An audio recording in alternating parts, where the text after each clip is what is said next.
네, 안녕하세요. 모니카입니다. 2탄을 지금부터 구체적으로 어떻게 수업을 했는지, 순전히 제 경우고, 이거보다 훨씬 더 잘하시는 분들도 많을 거고, 그 다음에 이게 정답이 아니라는 거 말씀을 드리고요. 참고하셔서 아이를 지도하시는데, 요런 요령이 좀 있구나라는 걸 배워가셨으면 좋겠고, 끝나고 나서는 Q&A를 한번 간단하게 진행을 해보도록 하겠습니다. 그래서 오늘은 2탄은 이렇게 보여드리는 것이 더 나을 것 같아서요. 제가 대충 이제 먼저 만들었어요. 이걸 안 만들고 하니까 자꾸 횡설수설해가지고 만들었고, 일단 제일 위에 제가 바로 전 화면에 띄웠던 것처럼 이 방법은 내신을 위한 어떤 요령인 것이 근본적인 어떤 수학 실력의 상승을 위한 그 방법은 아니에요. 그런 거는 훨씬 더 많은 노력을 해야 되는 것이고, 그거와 다르게 급상승할 수 있었던 어떤 그런 방법을 알려드리는 거니까, 마지막에 한번 해보세요. 마지막에. 아시겠죠? 방학 때 이럴 때 말고, 내신 대비 뭐 한 3주 전, 4주 전 이럴 때. 그래서 일단 시험 점수 올리는 것이 목표였었던 과정이었고요. 저 같은 경우는 하루에 매일 2시간 정도씩 주 4회 정도 수업을 했고, 수학만 2시간 정도 할애를 한 날도 있었고, 그 외에 이제 그러니까 수학이 먼저 좀 끝나야 다른 것들도 하니까 사실은 제가 좀 욕심을 부려서 매일 국영수를 다 했었어요. 그래서 1시간, 1시간, 1시간 했었는데 수학이 부족한 친구였기 때문에 수학에 조금 더, 이 친구한테는 수학을 조금 더 많이, 좀 할애를 했고요. 그 다음에 4주 정도 기간을 갖고 했던 과정이다라는 걸 먼저 말씀을 드릴게요.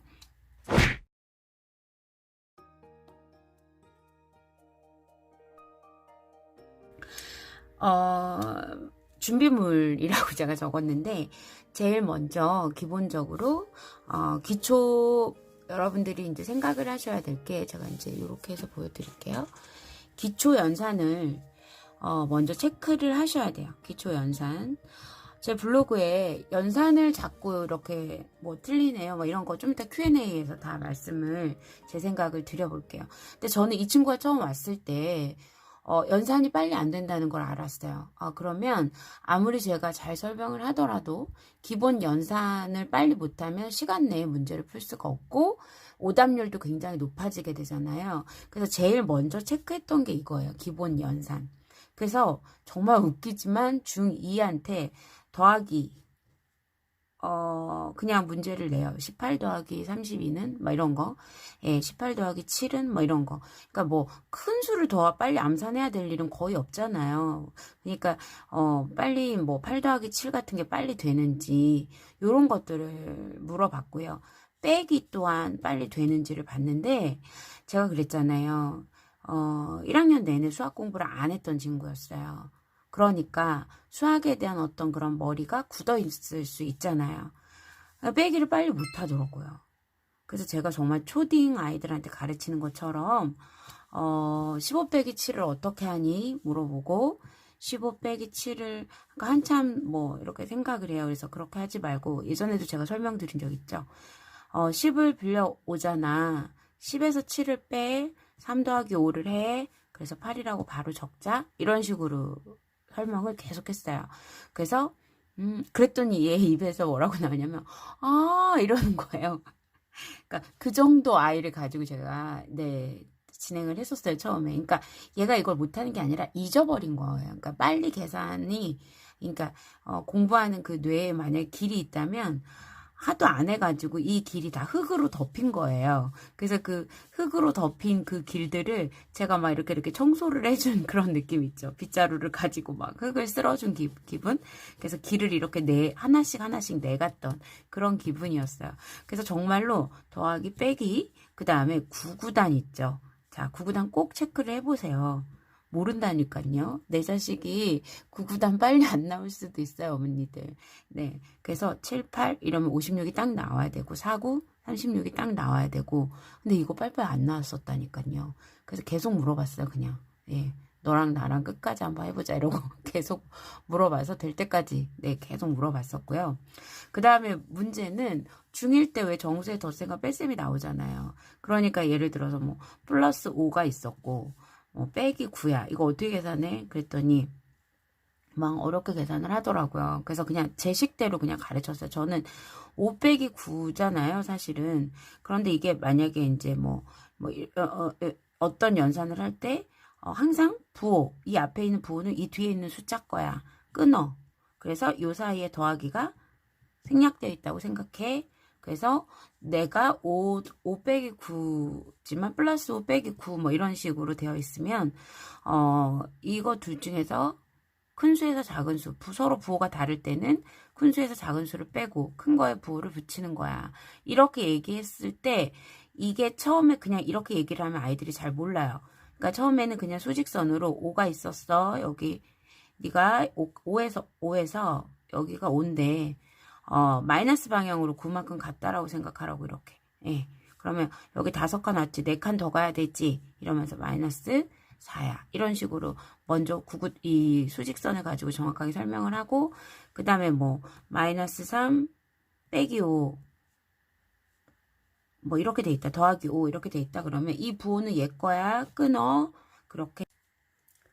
그래서 먼저 연산을 이렇게 체크를 꼭 해주세요. 연산을 먼저 체크를 해주시고 정확도를 위해서 계속 한 이틀 정도는 계속 제가 공부하면서 수시로 이거를 체크를 했었어요. 그리고 이제 문제를 풀면서 정확하게 계속 체크를 하게끔 했기 때문에 이런 것들이 기본으로 잘 하는지 이거부터 체크를 했었어요. 그래서 아마 가정에서 여러분들의 아이들은 이 정도를 다 잘 한다면 빼도 되는데 의외로 모르니까 혹시 한번 체크를 해보세요.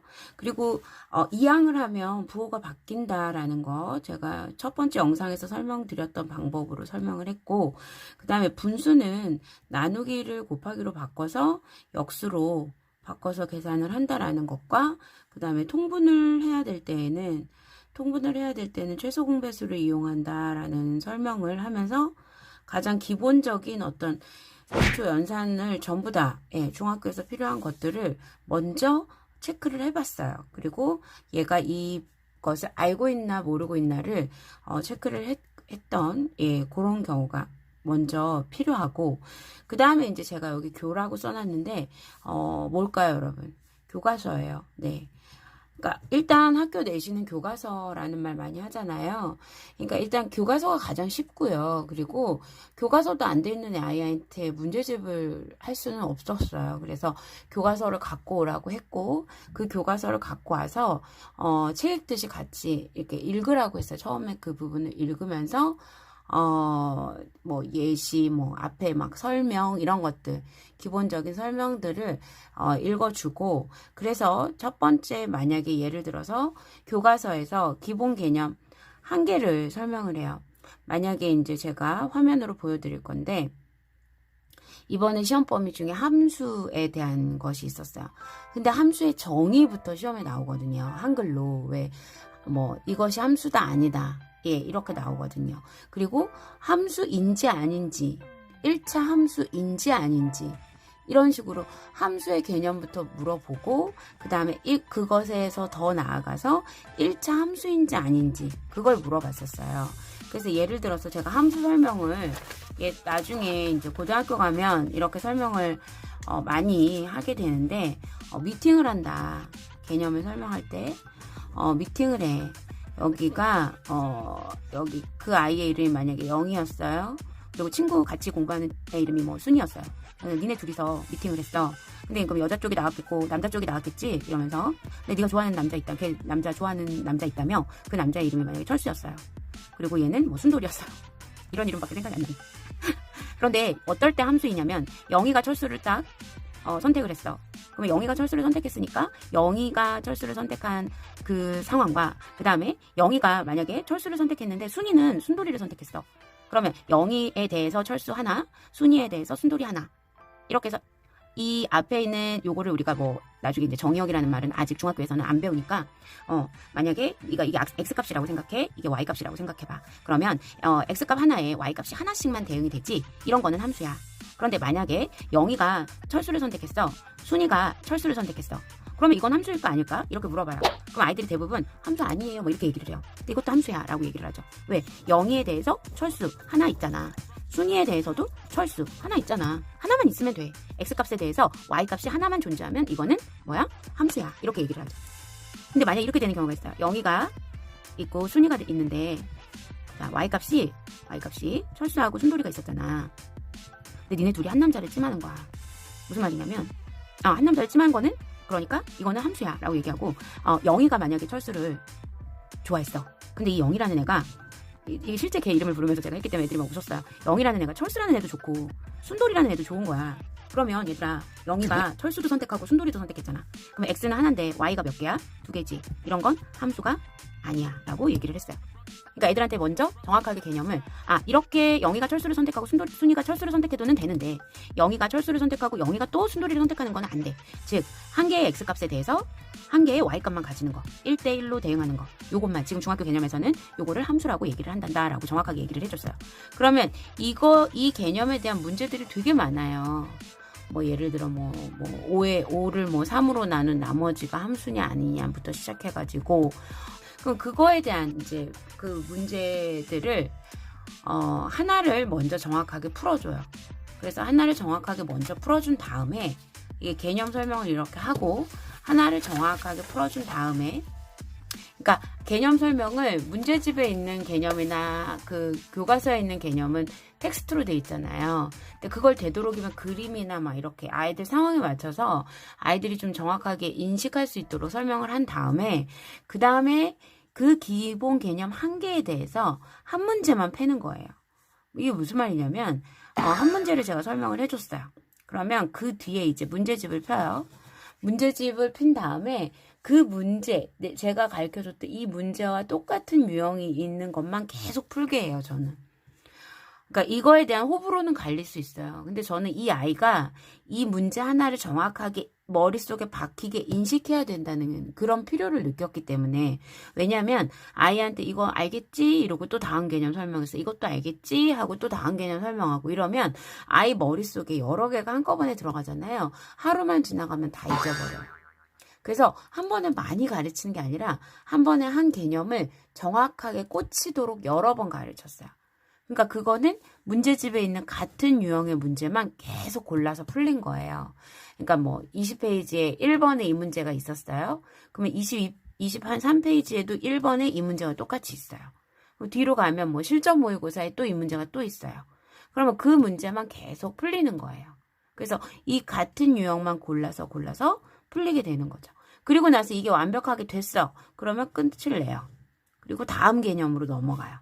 그리고 또 한 문제만 패요.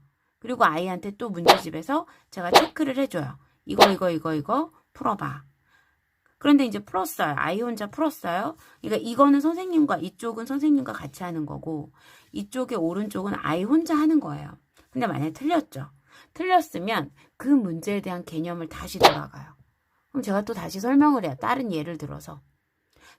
그 기본 개념에 대한 텍스트, 말로 설명되어 있는 거, x값 하나에 대해서 뭐 y값이 하나만 존재하는 뭐 이런 식으로 해서 말로 설명되어 있는 것을 하고 다시 한번 인식을 시켜줘요.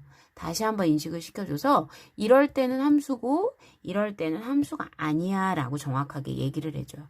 그리고 함수이긴 한데 1차 함수가 아닌 것에 대해서 또 정확하게 얘기를 해줘요. 그래서 왜 y는 x분의 5가 함수는 맞는데 1차 함수는 아닌지, 그것을 제가 정확하게 설명을 해줘요. 그래서 이 예거를 제가 어떻게 설명을 했냐면, 만약에 예를 들어서 y는 x분의 5, 자 이렇게 되어 있는 게, 근데 제가 왜 이걸 지금 중요하게 자세하게 설명을 드리냐면, 개념이 중요하다는 말을 하기 위해서 그런 거예요. 그러니까 만약에 얘가 왜 함수가 맞느냐. 그러면 아까 선생님이 뭐라 그랬어?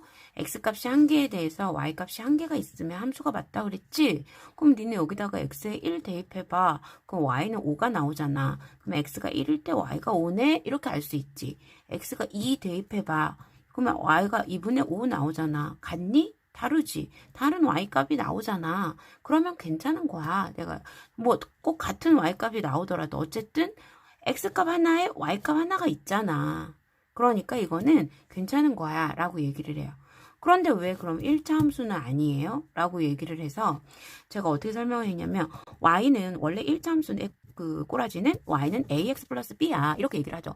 그런데 니네가 말한 y는 x분의 5는 이게 만약에 1차 함수라면 이렇게 나타내 질 수 있어야 되지 않을까? 그러면 ax 플러스 b가 x분의 5와 같다라고 두자.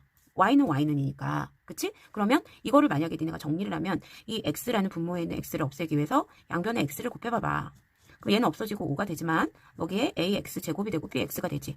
자, 얘를 정리하면 어떻게 돼? bx 빼기 5가 0이야. 자, 뭐 항등식 뭐 이런 얘기까지는 안 했고요. 자, 일종의 이거는 뭐냐면 이게 2차식이잖아. 근데 우리 문제에는 지금 1차 함수를 찾으라고 했잖아. 그러니까 1차 함수는 아닌 거야. 라고 정확하게 아이들한테 이해가 되게 설명을 해줘야 돼요. 근데 이게 교과서에도 정확하게 왜 1차 함수가 아닌지 안 나와 있어. 그냥 아니라고만 나와 있어. 이게 문제죠. 그러니까 교과서는 최대한 간단하게 나오니까 그걸 가지고 아이가 궁금한 점이 있으면 계속 파고 들어가서 개념을 설명을 해주셔야 된다고요. 그러니까 모르면 그냥 찾아보세요. 막 여기저기 검색도 해보고 찾다 보면 나오는 거죠. 그러니까 이런 것들을 왜 의문을 가지고 아이랑 하다 보면 개념을 조금 더 정확하게 아이가 머릿속에 박히게 되는 효과를 줄 수가 있는 거죠. 자, 그렇게 돼서 제가 일단 교과서를 가지고 뭐를 한다고요? 기본 개념을 한 개씩만 가르쳐줬고 한 문제씩만 폈고 같은 문제, 그러니까 그 외에 문제집에 있는 그런 같은 유형만 골라서 계속 풀게 하고 그것이 완벽히 끝나면 다음 개념으로 넘어가서 뭐 함수 중에서도 뭐 이제 함수가 뭔지를 알았으면 뭐 만약에 예를 들어서 뭐 x절편과 y절편이 나왔을 때 뭐 우리가 함수의 식을 세우는 방법이라든지 뭐 이런 것들이에요. 그래서 그런 것들에 대한 개념을 하면 그 개념에 대한 것만 다시 또 문제집에서 골라서 계속 풀게 했어요. 그래서 이쪽은 선생님이 하게 하고 이쪽은 아이가 혼자 해서 틀리면 다시 개념을 설명을 했고요. 그래서 다시 혼자 아이 혼자 꼭 풀게 했고 그 다음에 모든 범위가 끝날 때까지 이러한 것들을 왔다 갔다 하면서 반복을 한 거예요. 개념 하나 교과서로 설명하고 그 다음에 그거에 대한 문제 싹 다 찾아서 풀고 다시 또 개념 설명하고 자 이번에는 이런 문제 유형 싹 풀어보자 해갖고 또 풀고 이렇게 해가지고 그 유형을 머릿속에 이렇게 박히게끔 하나하나 유형을 그래도 애들이 또 잊어버려요. 그래서 그것이 잊어버리기 때문에 숙제는 항상 뭐였냐면요, 여러분. 숙제는 항상 뭐였냐면 오답, 정리였어요. 그래서 오답을 정리할 때 간단하게 문제를 정리를 해요. 그 문제 정리하는 요령도 제가 조금 이따가 말씀을 드릴게요. Q&A에서 말씀을 드릴게요. 그래서 이렇게 오답 정리가 항상 늘 숙제였어요. 그러면 이거를 반복하다 보면 이게 제일 중요하고 이게 제일 시간이 오래 걸려요. 그래서 교과서랑 문제집을 반복해서 푸는 거죠. 그래서 개념과 같은 유형을 풀고 나서 이제 시험 전주가 되면 만약에 2, 3단원이 시험 범위예요. 그러면 2단원에 중단원 문제가 있고 대단원 문제가 항상 있어요. 그러니까 단원 각 작은 단원별로 마감하는 문제가 있고 제일 마지막에 대단원 문제 정리가 있어요. 그러면 2단원의 중단원 문제와 대단원 문제를 풀게 해요. 그 교과서 안에 있는 그 세세한 문제들은 이미 여기 개념하면서 전부 다 봐왔기 때문에 중요한 중단원 문제와 대단원 문제를 이때 여기서도 중단원 대단원 풀었어요. 한 번 더 푸는 거예요. 그래서 이때는 혼자 푸는 거죠. 아이가 철저히 혼자 풀게 하고요. 틀리고 모르는 게 아직도 있으면 계속 가르쳐 주는 거죠. 선생님은. 그리고 나서 3단원에 또 중단원 대단원 문제를 풀어요. 이렇게 교과서를 풀고 나서 다시 뭘 하냐면 여기 있는 문제집 있죠. 이거 문제집 풀 때 여기서 아이가 혼자 못 풀었던 거 있잖아요. 그 문제집 중에 혼자 못 풀었던 걸 다시 또 여기서 풀어요. 그럼 여기서 오답 정리하면서 매번 숙제로 풀었던 걸 여기서 또 한참 지난 후에 다시 또 풀어봐야 돼요. 왜? 잊어버려요. 오답을 정리한 거는 그날 정리한 거잖아요. 그날은 기억이 나요. 그런데 또 며칠 지나면 잊어버린다고요. 그래서 여기서 교과서로 2단원, 3단원 문제 총정리하면서 다시 문제집 틀린 것만 다시 풀어. 예, 이게 숙제거나 아니면 그 자리에서 다시 풀어라고 얘기를 했죠. 그리고 나서 이게 다 끝나면 또 한 번 3단원에서 이제 뒤로 가요. 뒤에서 앞으로. 그래서 3단원의 대단원, 중단원, 2단원의 대단원, 중단원 이런 순서대로 순서를 바꿔서 반복을 하죠. 왜냐하면 머릿속에요. 왠지 모르게 순서가 정해져요. 계속 이 순서대로만 하면. 그래서 뭔가가 툭 튀어나왔을 때 그 문제를 보면 당황하지 않게 순서를 다 없애는 거예요. 머릿속에서. 교과서에 차례를 기억을 해서 애들이 꼭 막 답도 기억하고 막 그래요. 그러니까 그런 차례를 없애기 위해서 한번 처음부터 순서대로 풀었으면 나중에는 뒤에서부터 다시 역으로 이렇게 해서 풀었어요. 그러면 제가 지금 여기서 교과서 봤죠. 그리고 여기서 한번 또 봤죠. 여기서 봤어요. 제가 교과서를 몇 번 본 거예요, 여러분. 3번 본 거죠. 그래서 여기 제목이 다시 교과서. 그래서 여기서 교과서를 2번 반복한다라고 했기 때문에 총 교과서는 3번을 보는 거예요. 여기는 문제집. 자, 이렇게 해서 문제를 계속 풀게 하는 게 한 시험 전주, 일주일 내내 요 작업을 하게 되죠. 그래서 시험 전주에 하게 되면 이제 아이가 어느 정도 반복도 됐고, 어느 정도 문제 유형도 파악이 됐어요. 그래서 제가 이 부분을 굉장히 오래 공을 들여서 하고요. 이 부분은 일주일 내내 계속 문제를 풀게 해요. 반복되게. 그리고 머릿속에 들어가고 그리고 문제집을 많이 풀 수가 없어요. 이 아이는. 그래서 교과서하고 딱 문제집 한 권을 굉장히 정확하게 그리고 그 한 권의 문제집 중에서도 제가 어려운 문제는 풀 수가 없었어요. 이 아이 수준을 고려해서 정말 이 아이가 풀만한 것들을 그리고 약간만 어려운 것들을 체크해줘서 풀으라고 했거든요. 그래서 너무 어려운 문제는 너무 어려운 문제는 안 돼요. 그리고 학교 수준보다 조금만 높게 하되 너무 어려운 문제를 해서 나 이런 문제 못 풀어 하고 자신감을 잃으면 안 된다는 얘기예요. 그래서 자신감을 잃지 않는 게 더 중요하다라는 얘기죠. 자, 그러면 이제 시험 전날, 바로 전날 제가 뭐를 하냐면, 시험 전날은 전년도 기출문제를 푸는 거죠. 이것도 호불호가 있는데, 저는 이거를 한 번은 해요. 왜냐면 아이한테 안심을 줘요. 왜냐면 전년도 기출문제를 풀면 어느 정도 내가 훨씬 더, 이게 작년도 시험 문제인데 내가 이거 풀어서 몇 점 정도가 나왔어. 그 몇 점 정도가 나왔으면 내가 할 수도 있겠는데? 라는 자신감을 주기 위해서 푸는 거예요. 그러니까 실제로 이거를 풀었을 때, 얘가 전년도 문제를 풀었을 때, 거의 다 맞았었거든요. 그러니까 봐봐, 이 정도니까 할 수 있겠지? 라고 제가 확신을 얘한테 주는 거죠. 그러니까 괜히 쫄지 말라고. 예. 그러니까 뭔가를 좀, 한 이 정도 수준으로 작년에 나왔으니까 올해도 이 정도 수준으로 나오지 않을까? 하고 자신감을 주기 위해서 꼭 시험 전날 풀었고, 시험 전날 한 가지 더 하는 게 족보. 사이트에서 족보를 뽑았어요. 근데 어떤 분이 이제 족보를 연간 계획 하냐 안 하냐 이런 연간 회원으로 등록을 해서 쓰냐 이러는데 저는 그냥 한 학년에 한 2만 원 정도만 투자를 해요. 네. 그러니까 별로 이렇게 많이 뽑지 않아요. 중요한 것만 뽑고요. 꼭 필요한 것만 뽑아주기 때문에 많이 뽑아서 애들이 또 풀지 않고 족보 문제가 너무 또 약간 또 지엽적인 게 있어요. 그러니까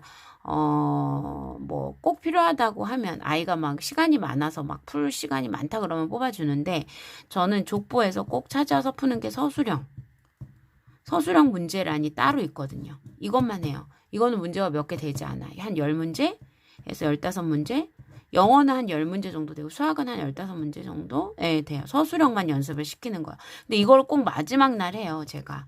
왜냐면 아이들이 서술형 되게 꼼꼼하게 써야지 왜 우리 점수 안 깎이잖아요. 그러니까 되게 마지막 날 이런 문제를 풀 때는 X를 뭘로 잡아야 되고 X를 뭘로 했다라는 것을 네가 답안지에 언급을 해야 돼.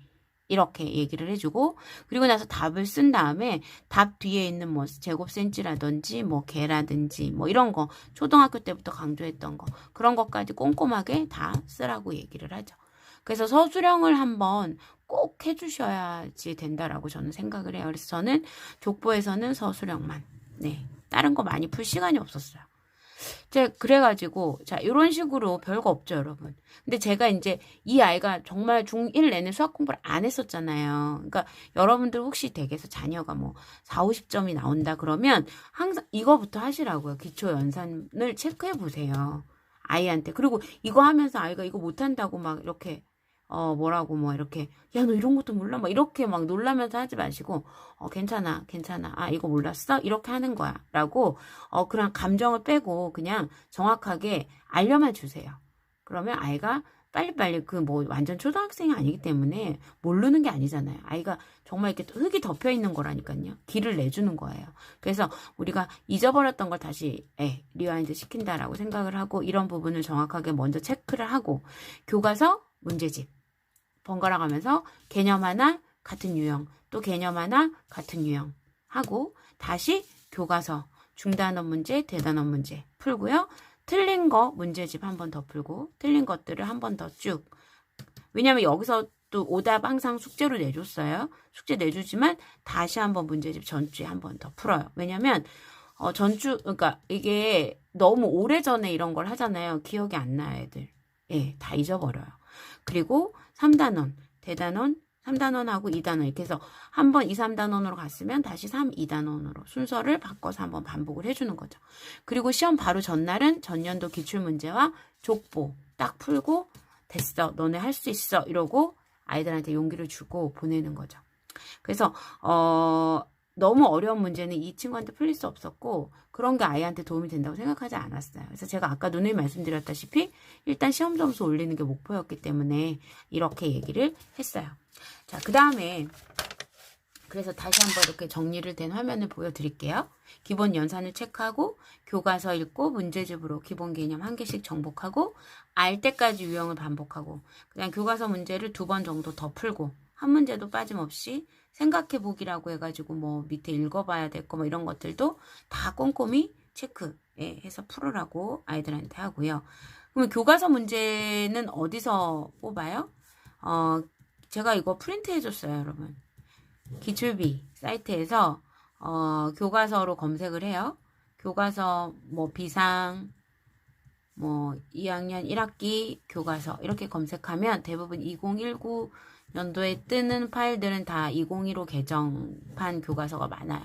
그러니까 거기에서 아마 교과서가 파일이 여러 개라서 이렇게 순서대로 다운받아서 프린트해서 단원별로 제가 프린트해가지고 아이들한테 매번 새롭게 그냥 아이들 지우고 다시 풀 시간이 없기 때문에 또 노트에다 적으면서 풀면 또 시간이 너무 많이 걸려요. 그러니까 이렇게 그래서 한 문제도 빠짐없이 전부 다 이렇게 해서 교과서 프린트해서 줬고요. 그 다음에 시험 전날은 전년도 기출문제 풀어보고 그 다음에 족보는 서술형 대비로만 활용을 했다라고 정리를 했어요.